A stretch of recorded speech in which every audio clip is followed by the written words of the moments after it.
हरे कृष्णा। माघ मास की प्रातःकाल बेला में आप सबका स्वागत है। आज है माघ मास का छठा दिन।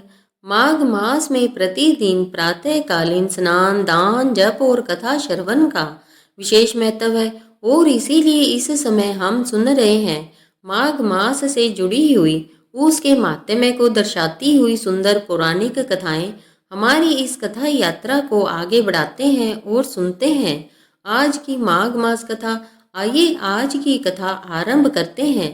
कल की कथा में हमने सुना कि ऋषि मृगशृंग द्वारा यमराज जी की विस्तृत स्तुति की गई थी और उस स्तुति से प्रसन्न होकर यमराज जी स्वयं दिव्य रूप धारण कर कर मुनि के समक्ष प्रकट हुए और उसके बाद उन्होंने क्या कहा, आइए सुनते हैं।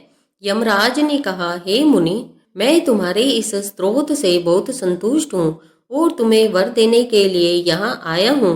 तुम मुझसे मनोवांछित वर मांगो, मैं तुम्हें अभीष्ट वस्तु प्रदान करूँगा। उनकी बात सुनकर मुनीश्वर मृगशृंग उठकर खड़े हो गए। यमराज को सामने उपस्थित देखकर उन्हें बड़ा विस्मय हुआ। उनके नेत्र प्रसन्नता से खिल उठे। कृतांत को पाकर उन्होंने अपने को सफल मनोरथ समझा और हाथ जोड़कर इस प्रकार कहने लगे, हे भगवान, इन कन्याओं को प्राणदान दीजिए। मैं आपसे बारंबार यही याचना करता हूँ। मुनि का कथन सुनकर धर्मराज ने अदृश्य रूप से उन ब्राह्मण कन्याओं को उनके शरीर में भेज दिया। फिर वे सोकर उठे हुए की भांति वे कन्याएं उठ खड़ी हो गई। अपनी बालिकाओं को सचेत होते देखकर माताओं को बड़ा हर्ष हुआ। कन्याएं पहले की ही भांति अपना अपना वस्त्र पहनकर माताओं को बुलाकर उनके साथ अपने घर चली गई। इस प्रकार विप्रवर मृगशृंग को वरदान देकर यम देवता अपने पार्षदों के साथ अंतर्ध्यान हो गए। ब्राह्मण भी यमराज से वर पाकर बड़ी प्रसन्नता के साथ अपने आश्रम में लौट गए।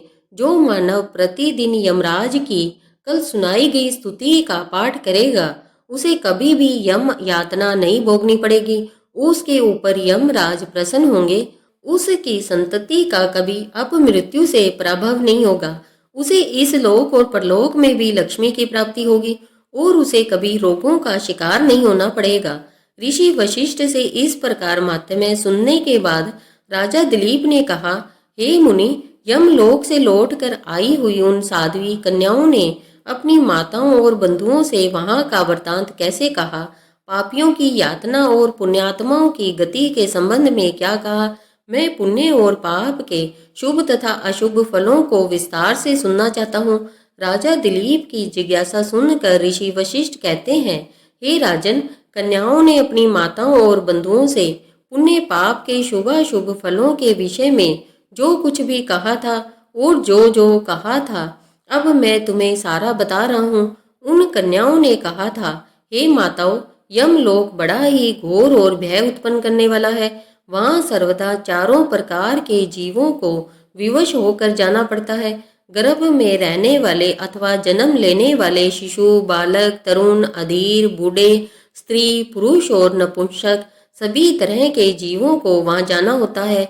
वहाँ चित्रगुप्त आदि समदर्शी और मध्यस्थ सत्पुरुष मिलकर देहधारियों के शुभ और अशुभ फल का विचार करते हैं। इस लोक में जो शुभ कर्म करने वाले कोमल हृदय और दयालु पुरुष है, वे सौम्य मार्ग से यमलोक में जाते हैं। अनेक प्रकार के दान और व्रतों में संलग्न रहने वाले स्त्री पुरुषों से सूर्य नंदन यम की नगरी भरी है। माघ स्नान करने वाले लोग वहां विशेष रूप से शोभित है। धर्मराज उनका अधिक सम्मान करते हैं। जो माघ मास में प्रतिदिन प्रातःकालीन स्नान करते हैं, वहां उनके लिए सब प्रकार की भोग सामग्री सुलभ होती है। माघ स्नान में मन लगाने वाले लोगों के सैकड़ों हजारों विचित्र विचित्र विमान वहां शोभा पाते हैं। इन पुण्यात्मा जीवों को विमान पर बैठकर आते देख सूर्य नंदन यम अपने आसन से उठकर खड़े हो जाते हैं और अपने पार्षदों के साथ जाकर उन सब की अगवानी करते हैं। फिर स्वागत पूर्वक आसन देकर पाद्य अर्घ्य आदि निवेदन कर प्रिय वचनों में कहते हैं, आप लोग अपने आत्मा का कल्याण करने वाले महात्मा हैं, अतएव धन्य हैं, क्योंकि आपने दिव्य सुख की प्राप्ति के लिए पुण्य का उपार्जन किया है।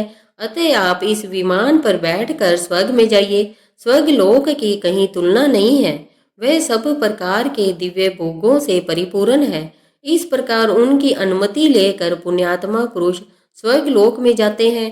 हे माताओं और बंधुजनों, अब हम वहाँ के पापी जीवों के कष्ट का वर्णन कर रही हैं।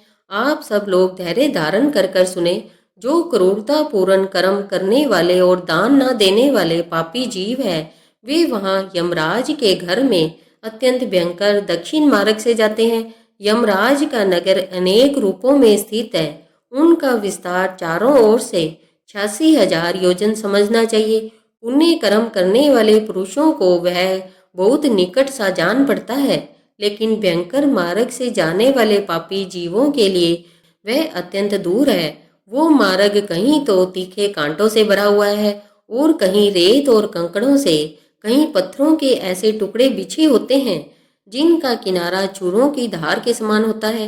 कहीं बहुत दूर तक कीचड़ ही कीचड़ भरी रहती है, कहीं घातक अंकुर उगे होते हैं और कहीं कहीं लोहे की सुई के समान नुकीले कुशों से सारा मार्ग ढका रहता है।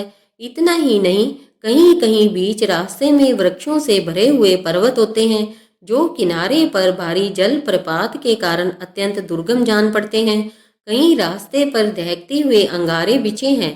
ऐसे मार्ग से पापी जीवों को दुखित होकर जाना पड़ता है। कहीं ऊंचे नीचे गड्ढे, कहीं फिसला देने वाले चिकने ढेले, कहीं खूब तपती हुई बालू, तो कहीं तीखी कीलों से वह मार्ग व्याप्त रहता है। कहीं कहीं अनेक शाखाओं में फैले हुए सैकड़ों वन और दुखदाई अंधकार है जहाँ कोई सहारा देने वाला नहीं रहता। कहीं तपे हुए लोहे के कांटेदार वृक्ष है, कहीं दावानल, कहीं तपी हुई शिला और कहीं हिम से वह मार्ग आच्छादित रहता है। कहीं ऐसी बालू भरी रहती है जिसमें चलने वाला जीव कंठ तक धंस जाता है और बालू कान के पास तक आ जाती है। कहीं गर्म जल और कहीं कंडों की आग से यमलोक का मार्ग व्याप्त रहता है। कहीं धूल मिली हुई प्रचंड वायु का बवंडर उठता है और कहीं बड़े बड़े पत्थरों की वर्षा होती है। उन सब की पीड़ा सहते हुए पापी जीव यमलोक में जाते हैं। रेत की भारी वृष्टि से सारा अंग भर जाने के कारण पापी जीव रोते रहते हैं। महान मेघों की भयंकर गर्जना से वे बारंबार थरा उठते हैं। कहीं तीखे अस्त्र शस्त्रों की वर्षा होती है जिससे उनके सारे शरीर में घाव हो जाते हैं। तत्पश्चात उनके ऊपर नमक मिले हुए पानी की मोटी धाराएं बरसाई जाती है। इस प्रकार कष्ट सहन करते हुए उन्हें जाना पड़ता है। कहीं अत्यंत ठंडी, कहीं रूखी और कहीं कठोर वायु का सब ओर से आघात सहना पड़ता है और इससे पापी जीव सूखते और रोते रहते हैं। इस प्रकार वह मार्ग बड़ा भयंकर है। वहाँ राह खर्च नहीं मिलता, कोई सहारा देने वाला नहीं होता। वह सभी ओर से दुर्गम और निर्जन है। कोई मार्ग आकर नहीं मिलता। वह बहुत बड़ा और आश्रय रहित है। वहाँ अंधकार ही अंधकार भरा रहता है। वह महान कष्टप्रद और सब प्रकार के दुखों का आश्रय है और ऐसे ही मार्ग से यम की आज्ञा का पालन करने वाले अत्यंत भयंकर यम दूतों द्वारा सभी पाप परायण मूढ़ जीवों को बलपूर्वक ले जाया जाता है।